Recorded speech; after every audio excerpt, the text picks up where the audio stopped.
ವೇದಿಕೆ ಮೇಲೆ ಇದ್ದಂಥ ಎಲ್ಲ ನಮ್ಮ ಗಣ್ಯಮಾನ್ಯರಿಗೆ ಮತ್ತು ಈ ಒಂದು ಅತ್ಯುತ್ಸಾಹದ ಕ್ರೀಡಾಕೂಟ ಏನು ಇವತ್ತು ಏರ್ಪಡಿಸಿದಿರಿ. ಇವತ್ತು ನಮಗೋಸ್ಕರ ಕಾದು ಪಾಪ 3 ದಿವಸದಿಂದ ಪಿಚ್ಗೋಸ್ಕರ ರೆಡಿಯಾಗಿ ಸ್ವಲ್ಪ ಲೇಟ್ ಆಗಿ ಸ್ವಲ್ಪ ತೊಂದರೆ ಆಯಿತು, ಅದಕ್ಕೆ ವಿಷಾದವಿರಲಿ.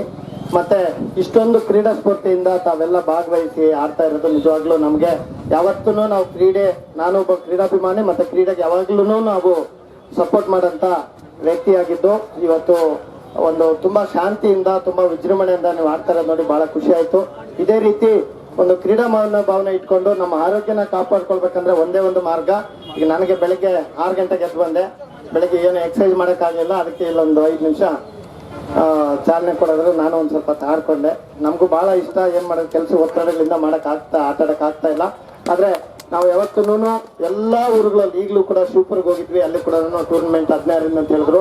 ಎಲ್ಲ ಪ್ರತಿಭೆಗಳಿಗೆ ಬರೀ ನಮ್ಮ ಕೂಡ್ಲಿಗಿಗೆ ಅಷ್ಟೇ ಸೀಮಿತ ಆಗಬಾರ್ದು, ರಾಜ್ಯ ಮಟ್ಟ, ದೇಶ ಮಟ್ಟಕ್ಕೆ, ರಾಷ್ಟ್ರ ಮಟ್ಟಕ್ಕೆ ನಮ್ಮ ಪ್ರತಿಭೆಗಳು ಬೆಳಕು ಚೆಲ್ಲಬೇಕು. ಅದಕ್ಕೆಲ್ಲ ರೀತಿ ಪ್ರೋತ್ಸಾಹ ನಮ್ದು ಇರ್ತದೆ ಅಂತ ಹೇಳ್ತಾ ವಿಶೇಷವಾಗಿ ನಮ್ಮ ರಾಮನಗರ ಬಾಯ್ಸು ಮತ್ತು ಇವತ್ತು ಈ ಒಂದು ಆಯೋಜಕರಿಗೆ ವಿಶೇಷವಾಗಿ ಧನ್ಯವಾದ ಹೇಳಕ್ಕೆ ಇಷ್ಟಪಡ್ತಾ ಇದ್ದೀನಿ. ಯಾಕೆಂತಂದರೆ ಇವರು ಭಾಳ ಮನಸ್ಸಿಗೆ ಹಚ್ಕೊಂಡು ಇದು ಒಂದು ಒಳ್ಳೆ ಕಾರ್ಯಕ್ರಮ ಮಾಡಬೇಕು, ಕೂಡ್ಲಿಗಿ ಪಟ್ಟಣದಲ್ಲಿ ಒಳ್ಳೆ ಕ್ರೀಡಾ ಇದು ಒಂದು ಸಪೋರ್ಟ್ ಮಾಡಬೇಕಂತ ಕೇಳ್ಕೊಂಡಾಗ ನಾವು ವಿಶೇಷವಾಗಿ ಇವರಿಗೆ ಎಲ್ಲ ರೀತಿ ಸಹಕಾರ ಕೊಟ್ಟು ಇನ್ನೂ ಹೆಚ್ಚಿನ ರೀತಿ ಆಡಲಿಕ್ಕೆ ಮುಂದೆ ದೊಡ್ಡ ಮಟ್ಟದಲ್ಲಿ ಎಲ್ಲ ರೀತಿ ನಮ್ಮ ಸಹಕಾರ ಇರ್ತದೆ ಅಂತ ಹೇಳ್ತಾ ಒಂದು ಶಾಂತಿಯಿಂದ ನೆಮ್ಮದಿಯಿಂದ ಆಡಿ ಕ್ರೀಡೆ ಗೆಲ್ಲಬೇಕು, ಇಲ್ಲಿ ಮನಸ್ಸುಗಳು ಕದಲಬಾರ್ದು ಅಂತೇಳಿ ಹೇಳ್ತಾ ಇನ್ನು ಮುಂದಿನ ದಿನಗಳಲ್ಲಿ ಕೂಡ ಈ ಕ್ರೀಡಾಂಗಣಕ್ಕೆ ಇನ್ನೂ ಹಲವಾರು ಕೋಟಿಗಳ ಅನುದಾನ ಹಾಕಿ ಇಲ್ಲಿ ಎಲ್ಲ ರೀತಿಯ ಸೌಕರ್ಯಗಳಿಗೆ ನಾವು ಈಗಾಗಲೇ ಸಿದ್ಧತೆ ಮಾಡ್ಕೊಂಡಿದ್ದೀವಿ.